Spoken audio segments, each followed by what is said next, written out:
Yes. We had Shams finally had some information that the Knicks Yes. and the Jazz are engaged in talks again. And We're back. here we are. Are you excited, Alex? I am. I am excited because the main reason why I've been upset is that the Knicks have not been negotiating or actively calling or according to reports.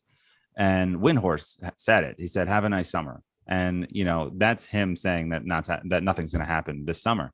And that was annoying to me. And I didn't like the fact that Knicks fans were spinning that into a genius move. As we're negotiating by not negotiating. If we just don't do anything, they'll come back to us. Like, this is not a restricted free agent. Like, the Knicks don't have, the Jazz don't have to come back to the Knicks. And that's what was driving me crazy. If the Knicks are engaged with Donovan Mitchell and they put their best offer forward and it's a fair offer and one that the Jazz will accept or could accept, then I have no problem with it. But don't give me some BS Mets, like a Wilpon era Mets offer. Like, oh, we were in on David Cone to come back. Like, okay, buddy, you put an offer in at the last day. Like, it was some BS offer. It wasn't even close. Just give me something real. And if they don't get him, fine. But then you got to get rid of Julius Randle. You can't come into next season with Julius Randle and that without Donovan Mitchell. Then it's the biggest buzzkill start to a season. That's what I have to say. So I'm happy, yes, that the Jazz and the Knicks are re-engaging in conversation as per Tony Jones and Shams. Danny Ainge is pain in the ass, right? This guy is such a pain in the ass.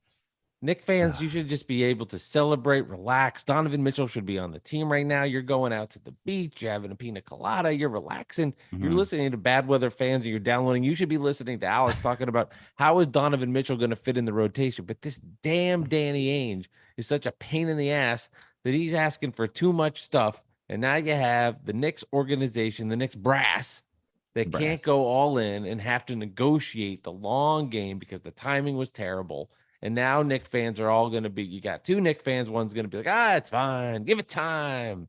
I trust everything. Eventually, Danny will give in. Then you got the other Knick fans going, be careful because somebody can swoop in with another deal. It's inevitable. Like, this guy's going to be on the Knicks. Just a matter of time. It's just a matter of, is it the 3 draft picks or the 4 draft picks? Is it Quickly? Is it Grimes? I don't know. Toppin. We can make a whole rhyme with the whole thing. It's only a matter of time. Relax, Alex. Before you know it, you're going to have the best Knicks player on your roster since Patrick Ewing. Yeah. You think he's better than Melo? I was just making sure you're paying attention, and clearly you weren't. No, I was looking something up because I thought I saw today that he will be. Donovan Mitchell's going to be at the Rucker tomorrow or Thursday when you're listening to this. So if you want to go see him, you can see him there. But also, it's just another example of something we've been talking about on the show. Donovan Mitchell's out and about in New York way more than he is and has been in the past. I know we had the pandemic, but I don't recall him being at this many Mets games, throwing out first pitches of the Brooklyn Cyclones, going to the Rucker Park, being at the what? This guy is screaming, "Get me to the Knicks," without actually saying, "Get me to the Knicks." And I think he's doing that to help out the Jazz because he really probably loves the organization and is only looking to get traded because they want to do a full rebuild. So I understand that, but at the same time, it's like, man, if you want to come here, just say it, dude. Just say it. He's been very good about not opening up to the media, unlike other players in the area that, have gone to reporters and said, I want to trade, like Kevin Durant. He has not done any of that. I haven't heard that. And he's done all the right things behind the scenes. And like I said, I don't blame him if he wants out of there, considering Utah is going into full rebuild mode and he would just be kind of lost in the abyss with the Utah Jazz as they're stuck there. And if he's on the roster, fighting to make wasting a play-in game or whatever it might be. So I get it, wanting to come to the Knicks. The Knicks put themselves in a good position where they're more attractive than they have been. I've said this before on the podcast. I think if this was 3 or 4 years ago, Donovan Mitchell would say, I don't want to go to the Knicks because it's a disaster. Now they're just in rebuild mode and have shown promise. So it's a little easier for him to get there. I agree. I don't remember exactly. Like, I'd be lying if I told you I had a count on 2018 Donovan Mitchell and what he did in July and August. I couldn't tell you, but it does feel like that he is out and about in the area and is doing kind of like tourist attraction stuff. I will say it does feel like he is doing that a lot. And I would say, I think that's intentional. I really do. I think when you have no power and nothing that you can show for it, like I said, I can't demand a trade, but what can I do? I can go Keep to the the top pressure of the on. Empire State Building. Like, you need to put together like Donovan Mitchell's tourist trip to New York. Here he is at Katz's Deli. Oh my God, look at this. This is so great. Here's Donovan Mitchell at FAO Schwartz. Like, all these cliche New York things for Donovan Mitchell. He can go. Oh boy, here he is at the Statue of Liberty. Hey, he's holding up like a United States flag. Like, Yeah. let me think of all the cliche things. Like, let's email Donovan Mitchell. Here's a list of things you can do in the next 3 weeks to show how much of a New Yorker you really are. Yeah, I was just laughing at myself also while you were saying that, because it's like I'm thinking of like a tour, like when you go to a concert, you get the tour dates, and you can be like Donovan Mitchell in New York City. He's at a Mets Yankees game, Brooklyn Cyclones game. Yep. He's at the Rucker Park. Seriously, it's all these places. it really feels Like, where like could he that. be next? I mean, is he probably gonna go to a Liberty playoff game? They just won a Yeah. game. You know what I mean? Probably gonna go to one of those. That'd be great. And that'll be at the it. Barclays, though. That's look out for that. Oh my God. Well, Obi Toppin went to a game. He was at the Barclays. He's gonna go to the Nets then. That's confirmed. Obi Toppin to the Nets. But I just find it funny that I want to ask you a question about this as an outsider, but you're kind of an insider with the Knicks now. But I want to, like, what's going on. But I was arguing with Knicks fans yesterday on Twitter, or now 2 days ago, when you're listening to this, at Knicks Central. Stop with that. Dolan fans are convinced that James Dolan is not involved, and I think that's BS. And what do you think? Do you think I understand What do you mean not involved? Okay, so I understand that Leon Rose has control of this organization and personnel decisions, right?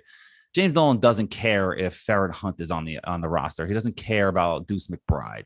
He might not even care about Jalen Brunson. You want to bring back Jalen? His dad was cool. Okay, bring him back. Whatever. I don't think he cares about that. But for a potential franchise-altering move like Donovan Mitchell, James Dolan is being briefed every single day on this situation. There's no way he doesn't know. It's like a quarterback of an NFL team. If you're telling me James Dolan is not involved, you just aren't paying attention to who this man is. I don't care what's going on in Vegas. The Knicks are his baby, okay? And that's what I think. So I want to know what you think, Mike Biseglia, as a Nets fan. Is James Dolan involved? Yeah, is he briefed every day on the day-to-day of where the wind blows in the Mitchell negotiations? Probably not. But is he going to be involved in the final say? Is he giving information on if he's in or out of it? Of course he is. You nuts? Yeah, there's Knicks fans that don't think he's just like kind of in the distance going, okay, if you make the deal, great. If you don't worry. Here's some orange slices. Good luck out there on the GM calls. Let me give you a little back rub. No, Leon Rose, come here. You want me to rub your feet and make sure you feel good for this so you're all relaxed when you talk to Danny?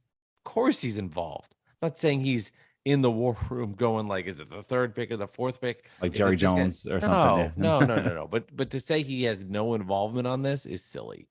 Yeah, I agree. Thank you. I just feel like, involved. And he's not selling. It's a business tactic to make money on it, make his company worth more, the shareholders worth money, but more by like want to pay more for the shares because they think they might have a chance to buy the team, like Steve Cohen with the Mets, et cetera, et cetera. But maybe he'll sell. I don't know. But that's just my opinion. That's what happened a couple of years ago. So whatever. The other thing I wanted to bring up also with the Knicks real quick before we get to the Nets was this idea that the Knicks are always fleeced on trades. Like the time needs to change, that we shouldn't be fleeced on trades anymore. When was the last time the Knicks were fleeced on a trade, Mike? When was the last time? I don't know, Alex. Tell me. Well, it's got to be, you date back. I actually looked this up. Probably Bargnani. And do you know when the Bargnani trade was, Mike? Oh, at this point, I don't 2012. I don't know. 2013, you were close. That's 9 years ago. Close. 9 years ago was the last time the Knicks were fleeced on a trade.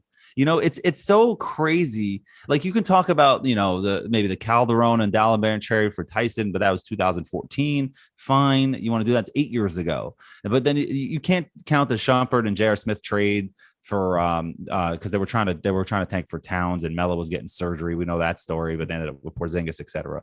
You can't count that one. Because you were trying to tank and you got Lance Thomas in that trade. So, whatever, but I'm just kidding. But 9 years ago, right? 9 years ago, whichever one you want to pick is the last time the Knicks got fleeced in a trade. They've made a lot of good trades since then. To act like the Knicks have always getting fleeced in trades and now's the time to stop.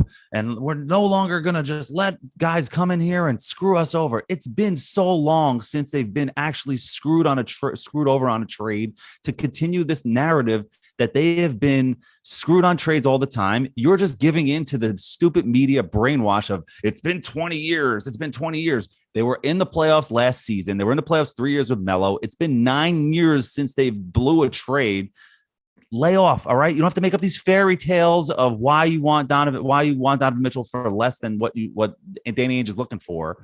Obviously, you want to pay for him what you think he costs, and you want to try to get the best deal possible. But stop making up stories that the Knicks are always fleeced on trades, because it doesn't happen anymore.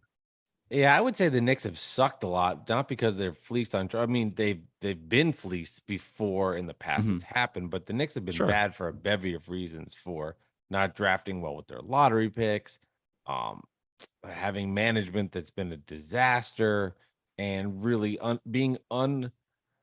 not being able to develop young players has been a critical part of their inability to get better of recent years. Like, Kevin Knox, bust.